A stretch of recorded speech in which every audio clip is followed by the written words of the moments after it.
Buenas, queridos hermanos, amigos en la fe, personas que me conocen en las redes sociales. Le damos la gracia al Señor por las cosas buenas que el Señor ha hecho en nuestras vidas y por lo que el Señor ha permitido que nosotros pasemos para gloria y honra de su nombre. Es importante reconocer, hermano querido, que el Señor tiene todo en control. El problema radica en que nosotros a veces en la parte humana nos desesperamos. Pero el Señor nos ha mostrado en el transcurso que nos ha permitido vivir bajo el temor del Espíritu Santo y nuestra fe en Él, es reconocer que el Señor a todo le tiene un antes y un después. Porque el Señor en vuestro testimonio que le damos a Cristo, nos damos cuenta en sí mismo quiénes éramos antes y ahora quiénes somos. Entonces, el reconocer de dónde Dios nos sacó y quiénes éramos y vernos ahora en esta circunstancia, nos damos cuenta que sí hay un Dios vivo y de poder, que sí hay un Dios que aumenta nuestra fe y nos transforma y nos ayuda a echar hacia adelante. Hermano, por eso le invito, siempre le insto a sacar el tiempo a Dios, a glorificar a Dios, a levantar altar cristocéntrico en su hogar matrimonial y a permitir siempre que nuestra fe sea en alto para que nosotros nos gloriemos, pero en el Señor Jesucristo. El hombre que es de fe puede pasar por donde pase, pero siempre reconoce que a todas sus circunstancias y a todos los conflictos, tanto físico como espiritual, tanto matrimonial como de amistad y tanto económico como en lo que fuese, el Señor cuando tiene el control, tú tienes de quien agarrarte y decir lo que dijo el salmista David en el Salmo 35. Joven fui y he envejecido, pero no he visto justo desamparado, ni tu sentencia que mendigue pan. Hermano, mire, esto es una palabra que el salmista da y nos enseña lo poderoso que es creer en Dios. Por eso, no importando la situación, ni cómo usted se mueva, ni lo que usted sienta, hermano, aumente la fe en nuestro Señor Jesucristo. Y de la única forma que se puede aumentar la fe en Cristo Jesús es abrazando la oración, abrazando la palabra y no importando la situación. Cuando usted abraza la oración, abraza la palabra. Cuando abraza la palabra, aumenta su fe. ¿Usted sabe por qué? Porque cuando usted ora, usted se comunica con Dios. ¿Usted sabe por qué? Porque cuando usted siente que está hablando con Dios, usted se da cuenta que su vida cambia y entra en otra dimensión espiritual. Por eso es necesario reconocer lo que el salmista dijo. He sido joven, fui una vez joven, ahora he envejecido, pero en el transcurso espiritual, sirviéndole al Señor, no he visto justo desamparado, ni su descendencia que mendigue pan. Hermano, el Señor no te dejará, porque el Señor es un Dios de pacto. Y si tus padres primero fueron cristianos, le sirvieron a Dios, por la causa de la primera, segunda y tercera generación, Dios tiene un pacto para con tu padre. Ahí tenemos el salmista David demostrado, hermano. Por eso usted tiene que levantarse en fe, para que sus hijos tengan de usted un buen legado, para que sus hijos entiendan que usted quizás no le dejó plata ni oro, pero sí le dejó lo que tenía, la fe en Jehová Dios de los ejércitos, la fortaleza en Cristo Jesús y su relación íntima y personal con el Espíritu de Cristo, que es el Espíritu Santo. Hermano, hay que someterse al Dios de la palabra, al Dios de la Biblia, es el Dios de Israel. Es importante cuando usted empieza a reconocer que bajo todas las circunstancias usted tiene posibilidad de salir a camino. Y usted ha visto que otros han salido. Y Cristo fue el primer ejemplo que nos enseñó prácticamente en el proceso del desierto, cuando estuvo en aquel lugar que fue tentado por el enemigo en aquella circunstancia difícil. Tenía sed, tenía hambre, estaba cansado y quizá ya los ánimos estaban en el suelo. Pero en muchas circunstancias Cristo pudo vencer en el desierto, pudo pisotear a la serpiente y pudo apartar de él las piedras para que no fuera tentado en cuanto el enemigo le dijo, conviértele en pan, porque sabía que tenía hambre. Pero Cristo siempre lo enfrentó, no como Dios, sino como humano, pero usó la palabra de Dios, la que está escrita. Cuando dijo Cristo está, al Señor tu Dios no tentará, porque no solo de pan vivirá el hombre, porque es que hay algo, hermano, que es el conocimiento. Juan 5:39, Cristo dijo a la iglesia, a nosotros, dijo, escudriñen las escrituras, busquen, estudien, determinen las cosas por el Espíritu para que entiendan lo que dice la Escritura. Porque es importante, hermano, cuando usted reconoce al Dios de esta Biblia y cuando usted le da mérito a quien mérito merece, cuando usted se fija y pone los dos pies sobre la roca y empieza a glorificar a Dios. Hermano, mire, Dios no se queda con lo de nadie. Dios no se queda con lo de nadie. Sáquele el tiempo a Dios. No se lleve de que fulano tiene, Perencejo no tiene, que yo estoy clavando y que yo no veo nada. Hermano, mire, Dios se la está anotando toda y a su tiempo Él no llega tarde. Dios llega en el momento preciso que usted lo necesita. Porque Él es el Dios de orden y lo sabe todo. Y a veces en nuestra parte humana sabemos, porque hemos pasado por eso, nos desesperamos y entendemos, pero pastor, yo me canso de orar y Dios no me contesta. Pastor, yo miro a fulano que se convirtió hoy y ya tiene y no tiene. No, hermano, usted tranquilo que lo suyo es suyo. Y lo que Dios le tiene a usted no será arrebatado nunca, hermano. Por eso la fe en nuestro Señor Jesucristo tiene que ser aumentada todos los días más en el transcurso de la oración, en el transcurso de usted relacionarse con Dios, cuando usted se sumerge en la palabra, cuando usted encuentra allí en un momento determinado que usted dice, pero el salmista fue joven y envejeció, pero nunca tuvo desamparado. Cuando usted encuentra que dice, aún Cristo estando en el desierto, donde no había agua para saciar su sed, Dios le dio la fortaleza. Aún Cristo con hambre en el desierto donde no había nada de comer, el Señor cerró su estómago para que no tengan, y las cuerdas nasales para que no tenga hambre. Entonces tú empiezas a meditar y dices, pero fue tentado para que se tirara de sitios difíciles donde él podía sobrevivir, pero él dijo que no tentará al Señor su Dios. Hermano, cuando usted se somete, le da la gloria a Dios, glorifica a su Dios, no hay problema, hermano. Sadrach, Mesach y Abednego, cuando fueron echados al horno de fuego, dijo, mira, si Dios nos salva, amén, pero si no nos salva también, nosotros no nos vamos a postrar donde entendamos que es una estatua y Dios no le agrada eso.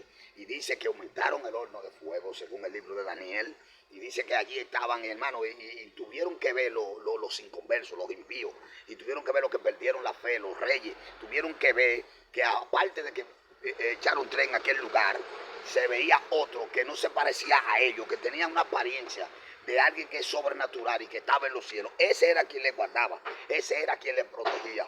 ¿Por qué? Porque ellos no pudieron doblar su parte humana, pero su fe se mantuvo intacta.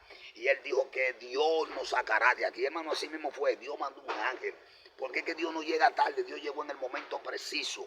Entonces vemos a Daniel, cuando los sátrapas, comiendo con los sátrapas, con los enemigos, comiendo, compartiendo con el rey, nunca se contaminó, nunca dejó de orar, no importando la situación donde él estaba.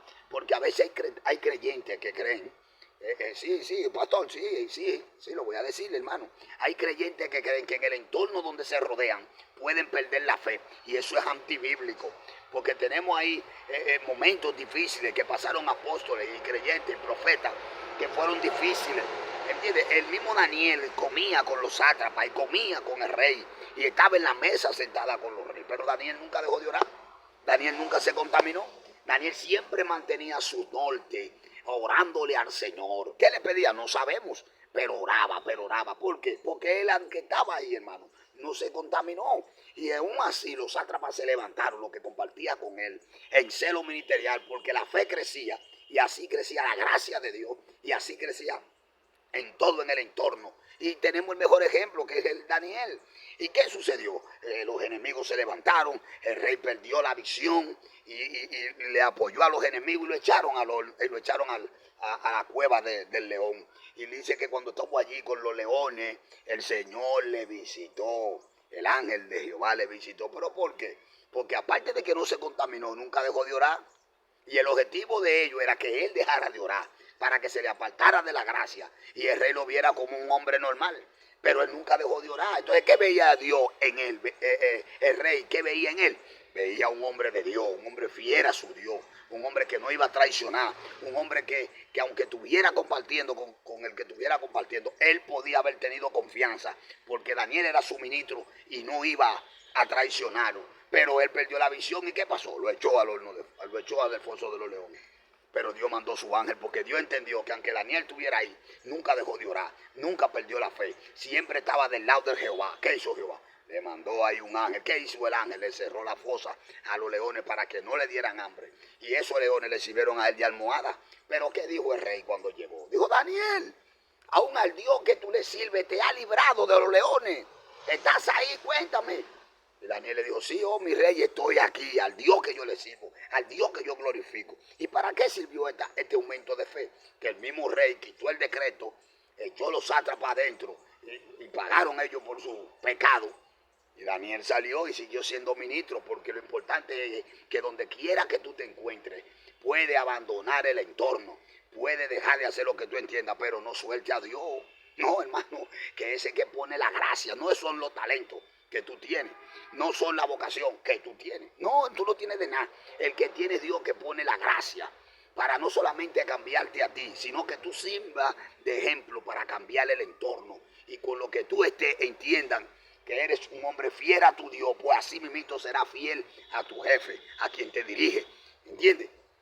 Porque es importante reconocer que muchos, cuando usted escudriña la escritura, usted se da cuenta que usted no es el único, que muchos han pasado por lo que usted ha pasado y no perdieron la fe. Entonces orémosle a Dios para que esa fe se mantenga firme, firme, firme, y para que el Señor sea quien permita que esta gracia no se aparte y siempre esté con nosotros, y que donde nosotros vayamos, el Señor sea el guía, el timón, el chofer, el mecánico, el Señor sea todo que guíe nuestros pasos, y siempre puesto en la mano del Señor, sacándole el tiempo a Dios y reconociendo a Dios sobre todo el globo terráqueo.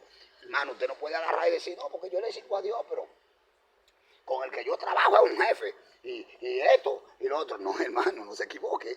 Dios está por encima de todo globo terráqueo. Dios es el que quita, Dios es el que pone, Dios es el dueño del oro y de la plata. Dios es el que pone la gracia en usted. Entonces, de Él usted no se puede apartar. Vemos ahí que a veces en las circunstancias difíciles se pierde la fe. Nosotros vemos ahí que en una ocasión Dios le dice a Moisés, cuando Moisés se apartó, según en Éxodo capítulo 32, dice que cuando Moisés se apartó, que subió al monte, hubieron muchos que, mirando el tiempo que él estaba en el monte y no bajaba, empezaron a amotinarse y empezaron a decir: bueno, pues este Moisés que ha subido para allá, quizás se ha muerto ahí arriba, quizás lo estamos esperando y él no va a bajar nunca, y quizás, pero Moisés y Dios sabía que había una conexión profunda y que él iba a recibir el mismo ministerio, pero con otro nivel de gloria, y tenía que haberse apartado del pueblo para oír la voz de Dios y recibir el otro nivel de gloria. Y por eso Moisés estaba en el monte esperando el momento preciso en la cual Dios iba a manifestarse de una manera que Moisés se iba a relacionar más y iba a bajar con otro semblante, con otro nivel de gloria. Pero aquellos que eran seguidores de Dios a través de Moisés empezaron a decir: pero el tiempo que tiene ahí arriba no va a bajar. Hermano, a veces nosotros en nuestra desesperación, en nuestra parte humana, vendemos nuestra conciencia, vendemos nuestro nivel, vendemos a veces nuestra posición. Hubieron gente que se voltearon a Dios y cogieron pan de los ídolos, empezaron a adorar ídolos, empezaron a creer. El mismo Aarón, en una circunstancia, porque era agitado por el pueblo y no solamente se había constituido en la voz de Moisés ante el pueblo del faraón, sino que también era creador de cosas, podía hacer imagen. O sea, y a él lo usaron con la sabiduría que tenía para hacer un Dios, para que el pueblo se enfocara en que ese Dios ídolo creado por él, llamado, le pusieron nombre, era un becerro. Y entonces la gente empezaba a visualizarlo, porque habían personas que en ese tiempo, y hoy también es así, ellos creen por lo que ven. Entonces, cuando ellos no veían al Dios de Moisés, pero sí veían al Dios que fue creado por Aarón, que era un becerro, empezaron a creer, porque ponen su fe en lo que pueden ver, y eso es antibíblico. Pues la fe, dice Hebreos 11, es la certeza, la convicción, lo que se espera, pero que usted no lo ve. Ese es el Dios de Israel, que usted no lo ve, pero lo siente. Usted no lo ve, pero sabe que estás ahí. Usted no lo ve, pero le abraza. Usted no lo ve, pero confía en Él. Usted no lo ve, pero lo ve actuar espiritualmente hablando. Entonces ellos no tenían esa certeza. Y al ver que el que lo motivaba a ellos a creer en el Dios de Israel, estaba esperando el momento preciso para descender con otro nivel de gloria, que el mismo Jehová lo hubiera apartado. Estos perdieron la fe y empezaron a voltearse. A veces nuestra situación, tanto económica como en las enfermedades, como en muchas situaciones, nosotros nos olvidamos de Dios, porque Dios actúa a su tiempo, no al tiempo que usted quiere que Dios actúe. Entonces ellos olvidaron al Señor y se olvidaron que Dios le dio comida en el desierto, que Dios lo alimentó, que Dios lo liberó de la mano del faraón, que Dios cruzó el mar, dividió el mar para que ellos pasen, les preparó una pista para que ellos pasaran por ahí. Se olvidó los milagros, se olvidaron la columna de nube, la columna de fuego, todo eso ellos lo olvidaron. Así hay gente, varón, que en el momento determinado se olvida de la cosa buena que Dios ha hecho y se apartan de su creencia, y después viene el diablo y les roba el gozo y lo aparta. Por eso el salmista David dijo en el Salmo 51, no aparte de mí tu Santo Espíritu, devuélveme el gozo de la salvación. Porque es que la salvación se siente, el gozo es algo que aunque usted tenga dinero o no tenga, esté enfermo, esté bueno, usted adora como quiera, porque usted sabe que hasta con el último aliento de vida usted es un adorador y está llamado para adorar, y el que usted adora tiene nombre y su nombre se llama Jehová, Dios de los ejércitos. Esta gente se olvidaron de eso, se voltearon a Dios y también a Moisés y empezaron a adorar los ídolos. Hermano, no pierda la fe, aunque usted vea lo que usted vea, por la situación que usted esté pasando, siempre afirme su fe en Jesucristo y reconozca que sobre todas las cosas el Dios de Israel es el Dios que tiene el control. Humíllese a Él, pida perdón si ha pecado ante Él por la situación. Dios sabe que en su parte humana usted tiende a fallar, pero Dios sabe que no hay perfección en ningún hombre, perfección nada más Cristo. Pero Dios nos fortalece nuestra debilidad, Dios nos sacará camino, Dios nos mostrará el camino como lo ha liberado de la mano del faraón. Así el Señor tomará el control y Él tendrá dominio en su vida, pero le toca a usted dejar que el Señor lo haga, que el Señor tome el dominio, que el Señor usted pueda reconocer que sobre toda la cosa, para que Dios pueda ver que usted no traiciona a su Dios. Esta gente entendieron, y cuando Moisés descendió, los que pecaron ante Dios se vieron en una camisa de 11 varas. Dijeron, pero ¿y ahora qué hemos hecho? El que creíamos muerto está vivo y ha descendido ahora con otro nivel. Qué bueno es Dios, ¿eh? Ha descendido con otro nivel, porque ha venido hasta con una tabla que no subió y ha venido con otro nuevo mandato, y su vestidura era diferente. Dice que brillaba como el sol y nadie le podía ver, porque tenía otro nivel de gloria, había alcanzado otra posición, el ministerio se había extendido y ya la cosa era diferente, ya había otro nivel. Entonces yo quisiera que ellos querían que la tierra lo tragara y se proclamaron, algunos se proclamaron libres, y Moisés le dijo, no hay libertad si no hay una ley. Tú no te puedes llamar ser libre si no tienes el conducto de la ley. Entonces, ¿qué sucede? Jehová, Moisés le dijo, lo que estén de parte de Dios, todavía dándole una oportunidad de su salvación. Oiga, lo bueno que Dios, que todavía pecan, se vuelven, si se puede decir, en un pecado desenfrenado, en una herejía desenfrenada. Jehová le dice a través de Moisés, sí, algunos quieren seguir sirviéndole a Dios, pues colóquense de este lado. Y otros quieren servir, bueno, porque le sirvan a quien quiera, colóquense de aquel lado. Y pues como han pecado Israel ante la mano del Señor, entonces le lanzó la tabla de los 10 mandamientos, y dice que se abrió el eje de la tierra, y según el libro de Números dice que por primera vez se vio el Seol abierto. O sea que la tierra se abrió y se tragó el becerro y a todos los que pecaron ante Dios. Entonces ahí es, varón, que por un pedacito así de segundo que usted se desespera, puede perder el alma y jamás la puede volver a encontrar. Por eso es necesario ver en quién usted que ha creído, y por más situación que venga difícil, no pierda la fe, hermano, no pierda la fe, manténgase firme, porque Jehová le sacará camino, porque usted no puede durar 20 años atrás, 10, 15, 20, perderlo en un segundo, hermano. Por eso le digo, mire bien su posición y en quién usted que ha creído. Y aunque usted esté pasando por lo que esté pasando, Dios tiene el control y la última palabra la tiene el Señor. Que Dios te bendiga y que Dios te guarde. De este lado tu hermano pastor evangelista Jerónimo Pérez, reconociendo que sin santidad y amor nadie verá al Señor. La paz de Dios para con cada uno. y siempre reconozca, no importando la situación, ore y pídale a Dios que lo fortalezca, que el Señor aún así vuelve y restaura su vida. Amén. En el nombre de Jesús, tu hermano pastor evangelista Jerónimo Pérez. La paz del Señor. Que Dios te bendiga.